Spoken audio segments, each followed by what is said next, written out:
Take us live. We're live. It's the Autograder BetaSaaSers Meeting. Here we are with Sam, it's Susan, it's Rose, it's Richard, and Aditya.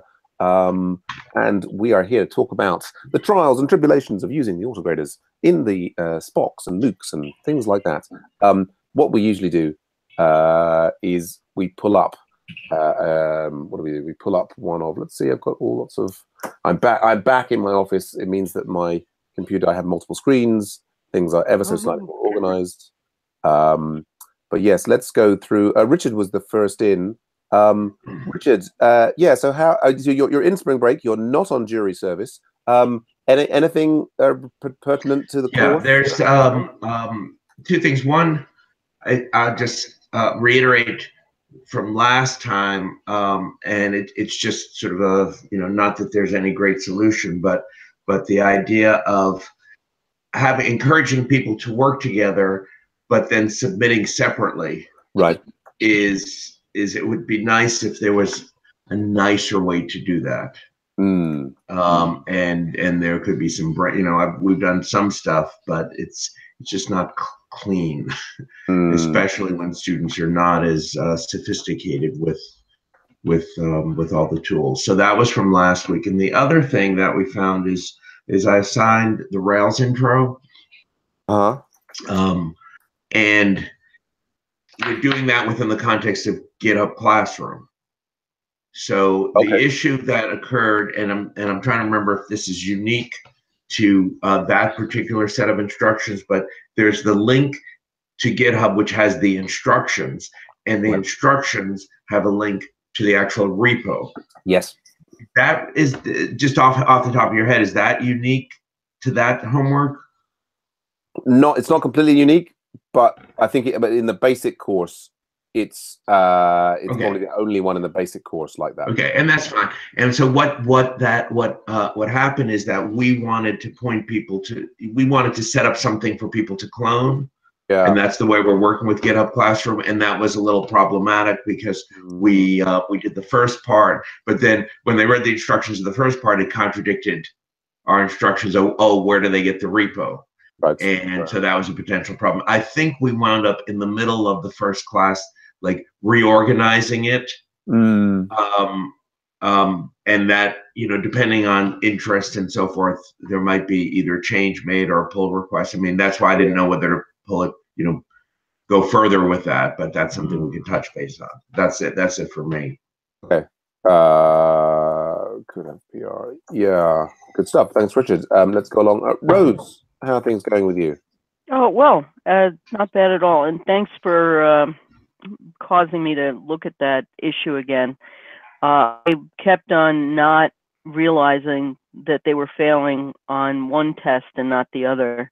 Right. So I was investigating the wrong thing, which is idiotic. I should have just, as a matter of course, looked at both. Hey, Ryder and I, we just spent like a good 2 or 3 hours on a thing that turned out to be a capitalization error. Yeah, this is our it's the way of the human and the computer. And I tell my students this all the time. I say if you're working on a bug and it's taking you like more than 20 minutes, odds are you're looking in the wrong place. Right. So follow my own directions. Anything else going on? Well, we're on break this week, and I'm not getting any panicked emails or, so far so good. And I better find some wood to knock or something, Okay, touch wood. Absolutely. That's good to hear. Cool. Let's go on to Susan. How are things going with you? You don't have a break this week, do you? I don't. I've got a couple more weeks until spring break. So we were doing the full acceptance unit test homework, and I think the videos were a great help. So last week I asked you, and you gave me access to those videos. Right. That helped a lot. Okay. So my student who's always out in front did all the homework, but he neglected to use RSpec. I think in the video you even mentioned, you can make this pass doing cucumber tests. And so when he submitted it to Autograder, he got a terrible grade. And he's like, what happened? And I said, well, you didn't use RSpec. So I think I'm going to have to go back in class and help them figure out how RSpec interleaves with the Cucumber a little better. Is that pointed out explicitly in the instructions? It is, and Okay. I went back and put that in the LMS. You know, okay, go back and look at this. Look at specifically at this section in the description. I said you can make all these Cucumber tests pass and still not pass the autograder because you need to go back and look at specifically these instructions. Right, and it's hard to do, but there's a way you can characterize it that it's not like, oh, a problem or an annoyance of the autograder, but really the autograder is doing something like good and, and true. Right. Yeah, I pointed them back to homework, to the Ruby intro homework, and I said, go back and look at that and how you developed code using their tests. And that's what your tests should be doing now, is helping you drive the writing the code by your tests. So I suspect I'll get in class tomorrow and they'll be like, I have no idea what you just said. So we'll find out. That's good. Yeah. And they'll learn something this week. Yeah. Hopefully. Yeah. Well, and that's anything else on your mind, Susan? I don't think so. I mean, I think that ironically, that point that you bring up is, I would say, arguably the critical point for the entire flow of the basic course. It's what we've been reviewing in the MOOC mob on Fridays for quite some time now. I think it's over the last 10 weeks as we've done a complete walkthrough of that assignment. Is there other things that I'll maybe come back to that? Other things, I mean, I spoke to Armando recently. What's the anything?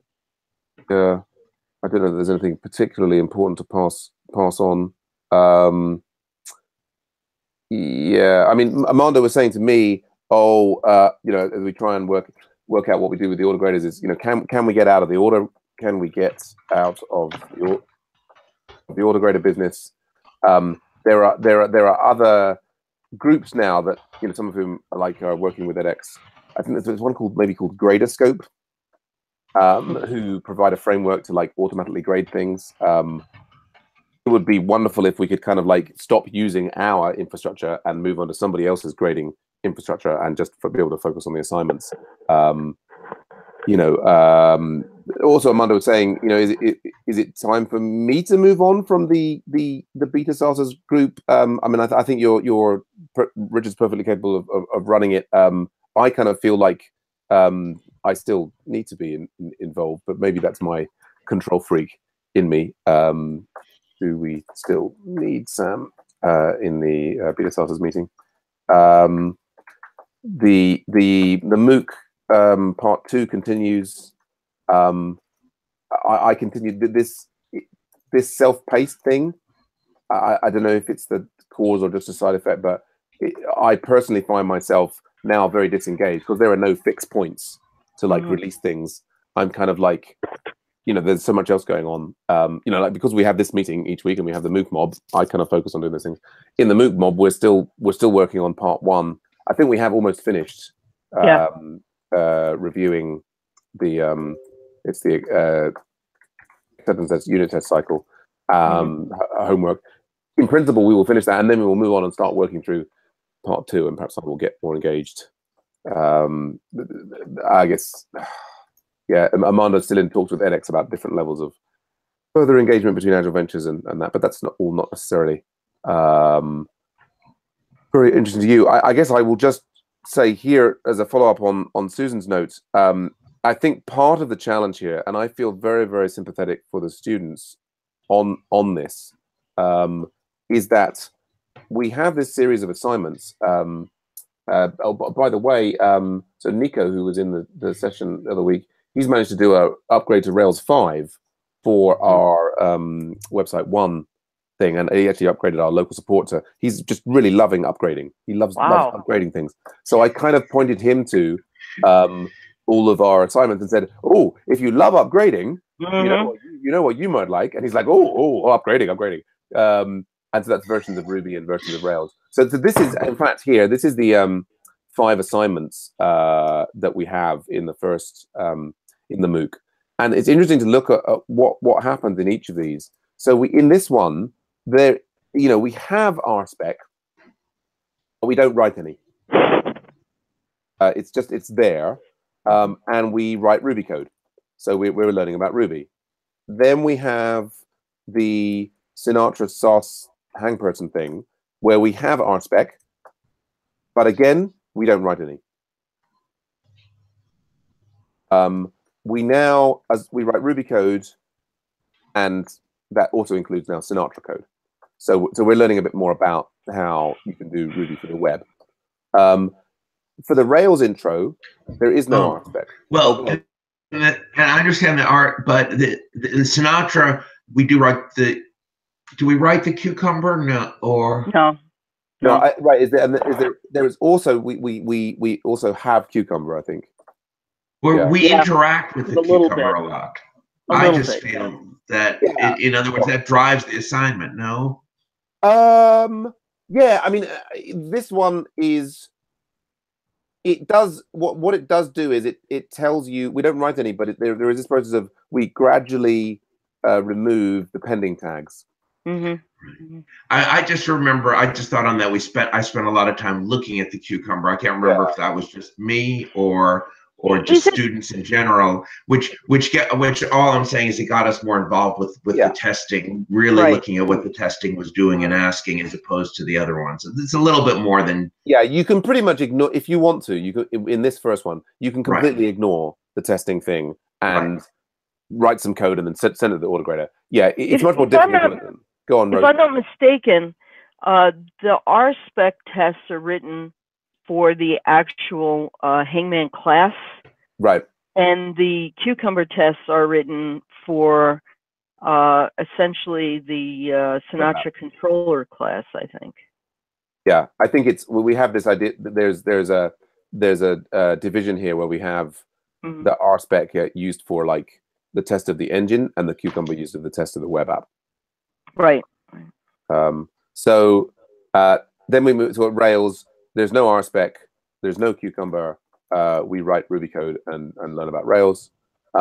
Then finally we get to this assignment here where we do the BDD cucumber. So here we have to write cucumber, and we don't write any. There's no app code, and it's a mutation grader where the app is manipulated under the hood, and basically everybody is very confused because their tests run locally. They don't run on the autograder. And they're like, no, it's the autograder is broken. And sometimes the autograder is broken. Right. But actually, the way it's designed to work is that it's trying to, manipulate it's trying to expose vacuous tests that are not actually checking what they should be checking. But that's really tricky. Well, lots of people seem to get stuck on that. And then finally, we have the acceptance as unit test cycle, where we're given 3 cucumber scenarios. And we can make the first pass with just some Rails app code. And then the interesting thing is in principle, we can do that for the second and third cucumber scenarios. I mean, there's app codes for which there's no required RSpec, because I think we're just hooking up like routing and stuff. For the the second and third scenarios,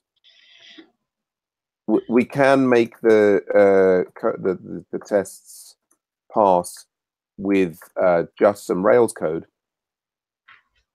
but we are instructed to add RSpec tests for the controller and model components. And so this is the point at which very, very few people do this assignment correctly the first time round, because we've never had any practice writing RSpec code, and we've never had any practice dropping from the cucumber level to the RSpec level, although it's been kind of introduced. So it's but it is sort of the critical. See, I would call it, this is the outside in development model, which is why this is called the acceptance test unit test model, is that you have acceptance tests that are slow and test the entire stack. So you have few of them. And then underneath you might have integration tests, and you have unit tests. And the unit tests are, of course, fast, test only single methods. There's lots of them, and they can cover more corner cases. And of course, the integration tests are in between on all of those things.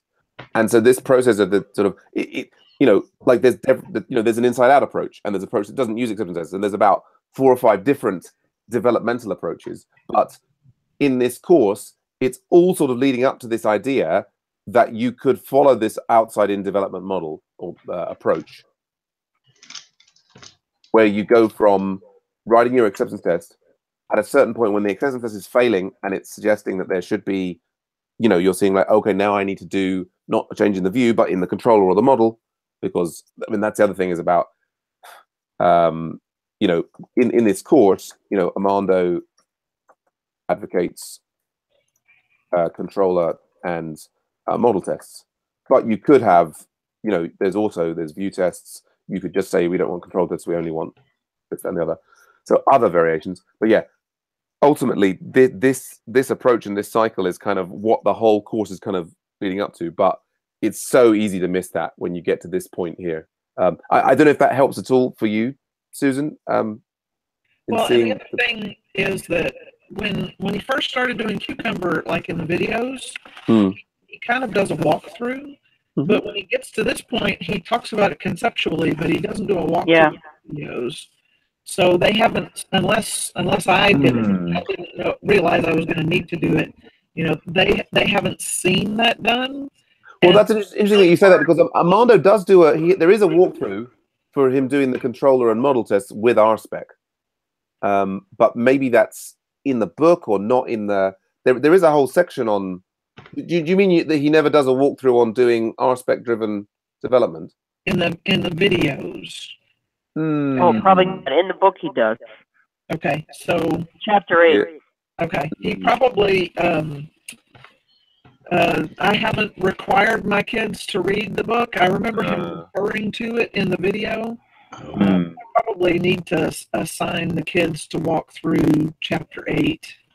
Yeah, there's another thing that in terms of summaries, whether we do it now or not, it would be interesting to give a high level summary of what each chapter does in relation to the lectures, because sometimes they're sort of duplicates, sometimes they're orthogonal, and sometimes they have sort of very valuable extra information, sometimes not so much. And when you teach the class, you sort of get a little feel for it over time. Yeah, and because the lectures aren't chapter 1, 2, 3, 4, 5, they kind of mix and match sometimes. Sometimes the videos expect you to have done something, but because the videos were kind of chopped up, they don't follow that flow.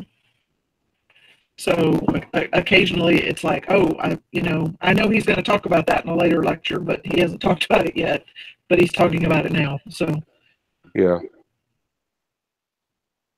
yes, which exposes, from my point of view, exposes certain other common, what I see as flaws in the whole thing, in that we have a mix of materials across the textbook and the MOOC. And I think realistically, people just want one sequence of stuff to go through. Like, just tell me all the things I need to look at, rather than having to go and dip into both. To be honest, I think most people would be happy with that. We also, as you're pointing out there, Susan, the videos are cut up and rearranged. And this is like I have to say, personally, I much preferred, I managed back in the day to get access to just the complete videos of the entire course at UC Berkeley and follow them through in order. And strangely, that was much easier to understand. But there's this thing of, we mustn't have any videos longer than 6 minutes if we can avoid it.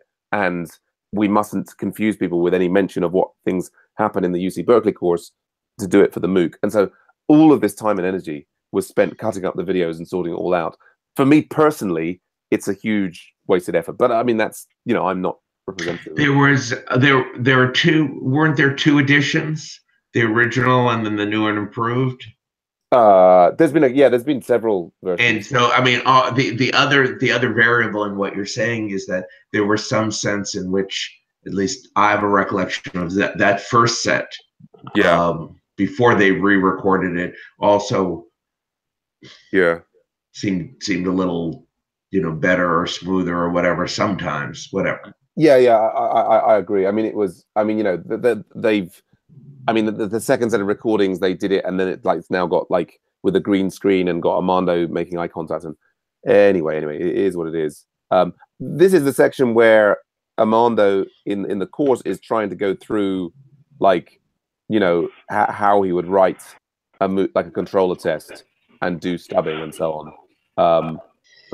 Yeah, and I have a memory of him doing like the actual code walkthrough of this, but I don't know if that's a true one or Rose, you were saying that you think some of the screencasts from chapter 8. Well, there might be a screencast, but I mean, chapter 8 does walk through modifying, if not the model, certainly the controller with using RSpec, and then he has kind of cheat sheets. Right. He doesn't actually code. He shows that snippet of code, and then he kind of talks about how he's going to implement that snippet of code. But he doesn't actually write it. He just talks about writing it. In these ones, yeah, you might be right, Susan, and it may be my memory of him actually writing this code, maybe a previous version of the course. Yeah, interesting.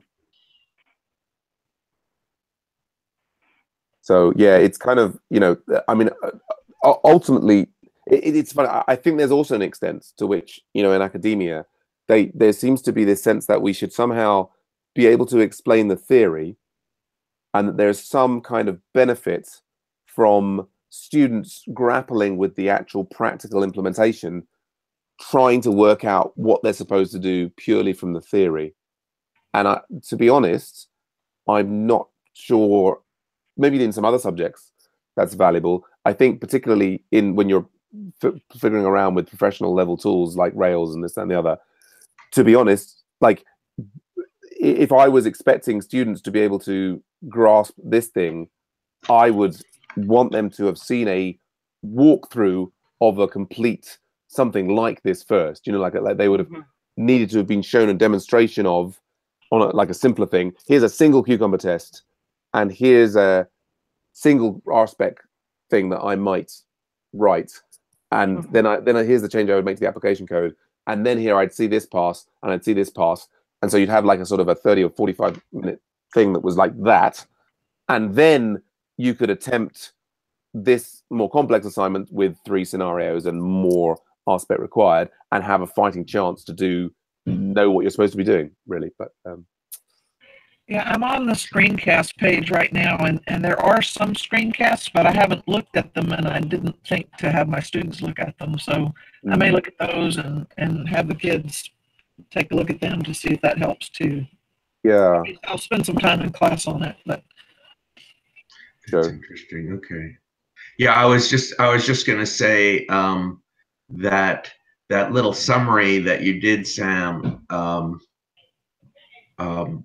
It might be interesting to outline. Oh, this would be a nice like screencast, like mini video, and then it may turn out that it's already in there between the screencasts and chapter 8. But but if we identify that on at least as like a sort of potential to do action, we can either someone can find that it's already there, or maybe someone will do it for their class and then share it. Yeah. Could even be me. It is. So interestingly, we've got this page here which has got the IDs for all of the screencasts, which have now, I mean, we're not using Vimeo, but so I think then, yeah, here this is the playlist. For some reason, some of those are, why they're private, but anyway. But so here we've got Now the interesting, so chapter 8 is of course all this thing about the movie database API. Yeah, interesting. None of these looking exactly like the thing I remember, but there we go. Yeah, good point, Richard. Yeah, so there we are. I guess if there's, it seems like we haven't got any other blockers. If there's nothing else that we need to work out today, then we might finish up early and get on with. I know you will have copious free time to like frolic in the pastures. No, I imagine that you're all extraordinarily busy and have got lots to do. If there's not anything else that we need to work out together. Okay. So, right, I would ask just then, because I was just trying to raise the issue at first, and maybe it's a simple yes no, maybe. But my issue about, is there any reason that for the Rails intro that the instructions are separated from the actual code repo? That seems artificial to me. I don't see any particular reason why. I mean, I think the reason why it might be like that is just because the rotten potatoes, it links us to here. It says like there's a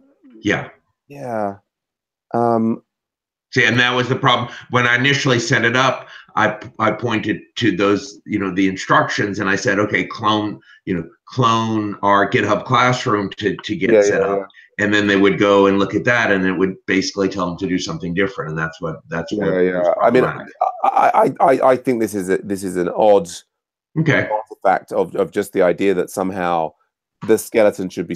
I don't think that there's any. Okay, so it might be a reasonable thing to just combine them. I think you could certainly pull this into here, because this is just really an empty docs repo, isn't it? Yeah. I think that's what we did. Yeah, I believe. I mean, it was like it was all very like pull it in there and submit a pull request. That's what we wound up doing. And if there's some special reason, I would definitely do the pull request. And if there's some special reason why it shouldn't be like that, I'm sure Amanda will tell us. I can't think of one. I think it's an entirely artificial division at the moment. Right, and I would have to look before we do the pull request to see if in doing it we may have put stuff specific about our course, so we have to do that a little bit more thoughtfully. Sure.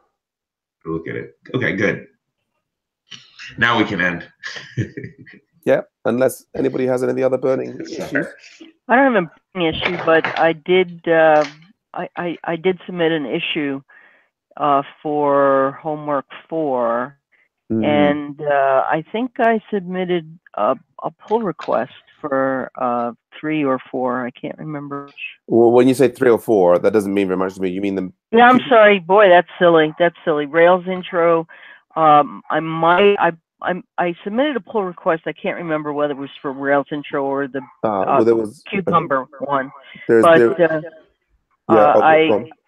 And I have an issue I submitted for the Cucumber one. Right.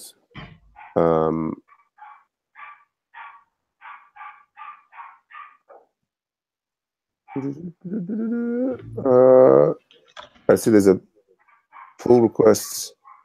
Oh, okay. Oh, cool. Great. Yes. Well, hopefully we can pull. Hopefully we'll have Nico pass through and upgrade everything. And I mean, I sort of in the past I've sort of thought, oh gosh, we can't upgrade things because students are using them and this and the other. Right. And I think we just need to get particularly now there's like self-paced and it's never going to be the right time to do it. So I think we just need to kind of like we'll need to start upgrading them and add a tag, like if people want to use the old version. We just got that's a good idea. At any rate, I just wanted to let you know. Thanks, great. I really appreciate it. Yeah, that's exactly how I love pull requests, because you can look at them and kind of go, yeah, that's good, and say yes, and then you don't have to do anything else. That's great. Good stuff. All right, good show. Well, thanks everyone. Attitude, thanks for and that issue. I'm sorry. I thought I don't want to keep things too much longer, but there was that issue. Because again, I thought we were just doing an overview. Oh yeah, sure. We'll do this one. Yeah, that issue where you said, okay, you're speaking with Armando, and do you still need you in the meeting? And then it sounded like that makes. you know, where does he see himself in all this? Because in some sense, at some points, it looks like he was sort of moving on, and sometimes it was like, oh, he's like really gonna like look at the course and yeah, I think still the plan is he's got like the sabbatical plan for today, but not for today, this year. And I mean, he's going to be in London in June. I'm going to meet him in person, and then he's going to be in Europe like the second half of the year. And you know, we're talking about doing the second edition of the book, and kind of, you know, like a complete revision of the course. I mean, I'll believe it when I think we should all believe it when we see it. Yeah, I mean, who knows how it's going to evolve? I mean, he's still teaching the course. He's still, you know, very connected with edX and so on. You know, how will it evolve? You know, it seems like we have failed to get away from the Spock format. That alternative way of kind of using the content has not proved popular. We're still using the Spocks. The Spocks are still, you know, they're kind of behind the main edX in terms of their functionality. That seems to be stable at the moment.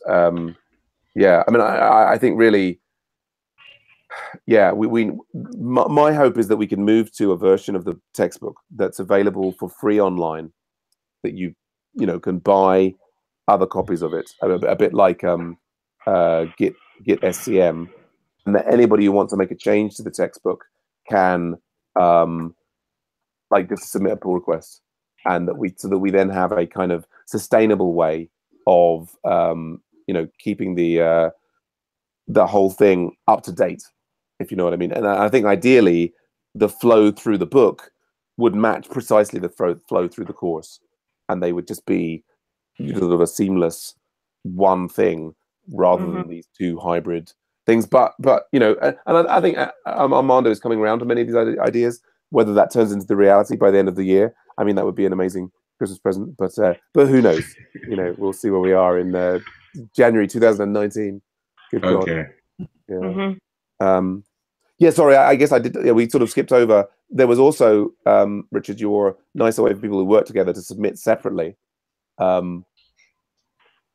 Yeah. I mean, that's more of, you know, like a brainstorming thing where it just is hitting it. As I said last week, it hits home when people actually follow the instructions and to say like, oh, work with someone, and they share workspaces and all that. And the people who have done that have had sort of the most problems when it comes to submitting. And that's, you usually want it to be the opposite. The people who are not paying attention and not really following the instructions to have more problems. I mean, I find that confusing. Like, but for example, in the Rails intro assignment, both people have to submit a link to a Heroku instance.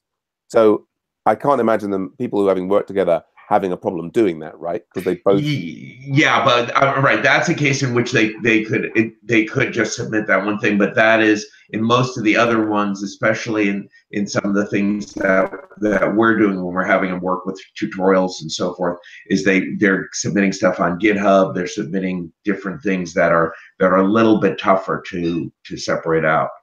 Okay, so the issue is particularly with your custom assignments rather than the actual these 5 that we've got down here. You know, I'm gonna have to think about that. I mean, for all of these, like basically to summarize, so here they basically submit a file which can be zipped. Here they submit a URL. Here they submit a URL. Here they submit a zip of the features folder, and here they submit kind of a complex zip of about 8 different things. Yeah. So I see where I didn't really see it as that way. I mean, part of the issue, but I think you're right. I think you're right. It's more the external stuff. The reason I'm thinking about it that way is that even though like some of the stuff they need to submit is just a Heroku URL, then it still is. We still want to see their actual code, right? In some ways, and you know, just submitting this URL makes it like, oh, they could just take anyone's, right? Well, absolutely. So, yeah, I mean, these 2 assignments are completely. I mean, it's ridiculous, really. There's, you know, the URL. No, I mean, it was great. In some ways, it was when I was doing it. It was great. It was like, oh, I gotta get, that was my first exposure to Heroku, and so sort of getting that to work and getting that in there, that was like all really cool. But in terms of like running a course with it over and over, it's like I see the downsides. Yeah, these two in particular. Yeah, I mean, and it wouldn't be so hard to have, in principle, a grader that you know, as well as submitting the deployed URL, that you submitted some of your code and so on. I mean, again, it would be if we could somehow shift everything so that people were just submitting their code through GitHub, and we could see the, you know, you could look at the pattern of GitHub Git commits where it's fairly obvious if someone just copied the entire thing and put it up in one. Well, but that's what I'm saying. It may not be if someone is really working with someone else.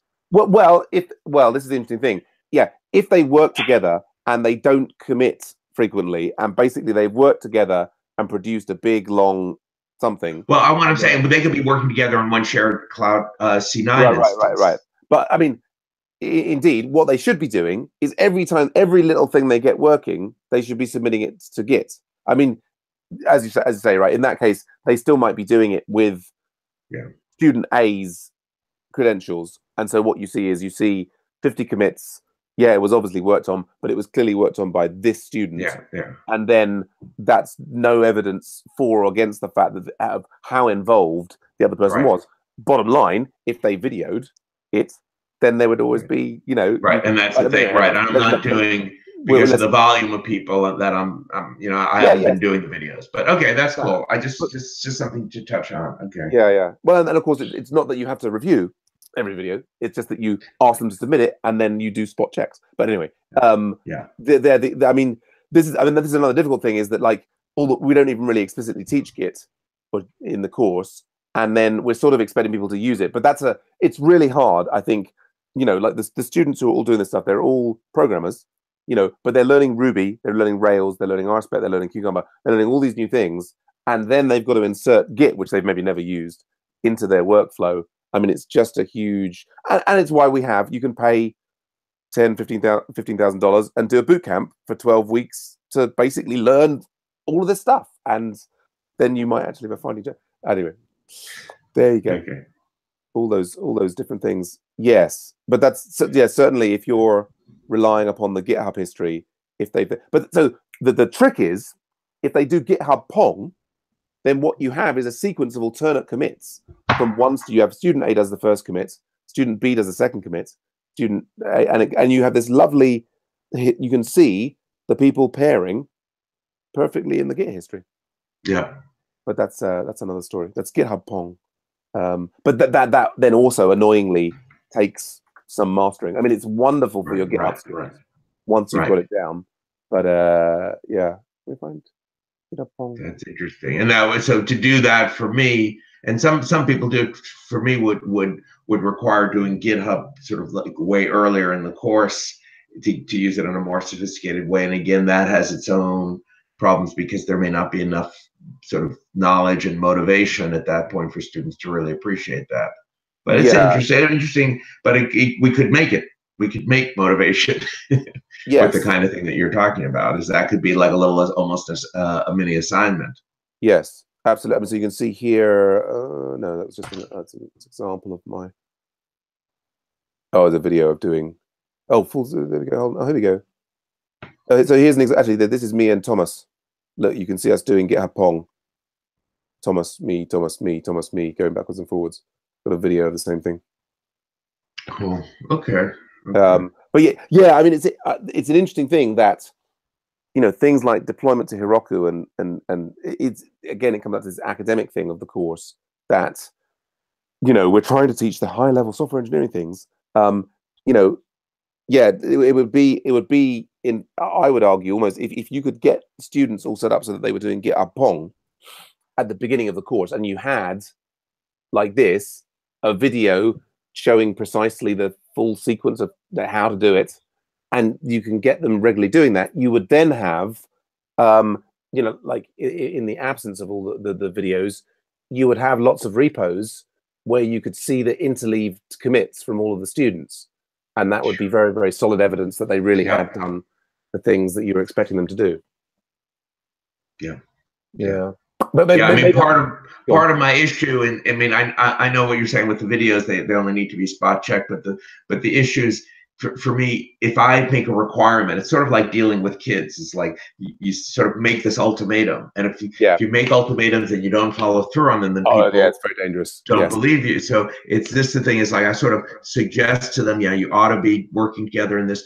But if I'm going to make it like they have to, then I have to make consequent and all that other overhead that I've been reluctant to. No, I understand. I understand. Well, actually, it's interesting because I'd been looking for these things for a long time, and I hadn't realized I'd actually created a pair programming organization that had all of these exercises in them. I'm very pleased that I found that again. But yeah, maybe I can convince Amanda that this should be an early chapter in the book / course that people do this. That'll be. There we go. We will see. All right, good stuff. Well, great to see everybody. Aditya, thanks for dropping by. Might not have made very much sense to you, but yeah, if you're, I'll post all these notes in the BetaSaaSers channel. And if you're interested in helping us upgrade the assignments or getting involved with the autograder, just let us know. Okay. All right. One quick note before I leave. I'm sorry, Sam. No, go ahead, Rose. My students are going to be doing the open source homework. Oh, so yeah. Don't be surprised if you meet some of them in your scrums. And all right. If you could think of anything outstanding that's like they could do a little pull request on, that would be super. Sure thing. Will do. Okay. All right. Thanks, Rose. Thanks, everyone. Good stuff. All right. Thanks, everyone. Thanks, Aditya. Bye. Nice to see everyone. Thank you. Yeah. Aditya, did you have any questions that I could help you with just while you're here? Yeah. So this week, right, I wanted to set up website one on my local machine. Okay. And maybe like push some commits into the repo. So like, can you guide me to a beginner-friendly resource? Conceivably. Are you Aditya Varma? Yeah. Yeah. Okay. I'm just finding you. Yeah. So we're going to have the website one meeting and a scrum in a bit. So I mean, I'll send you the I'll add you to the right channels and send you some links and things. And we've got other meetings specific to website one, like and scrums where you can ask general questions. So I'll help you out. Yeah. So when is it?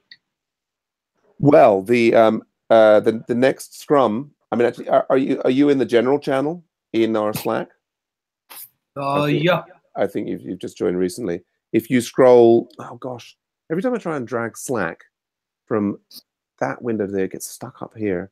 If you scroll up in the general channel, you'll see the schedule for the entire of today. So we've just finished here the BetaSaaSers autograder meeting. So there's a scrum coming up afterwards, and then we're having the website one kickoff meeting just after that. Okay, 4:30 UTC. Yep. Okay, sure. Thanks. You're welcome. All right. Bye, Richard. Bye, Rose. Everyone have a great week. Maybe see you on Friday for the MOOC Mob. Take care. Take care.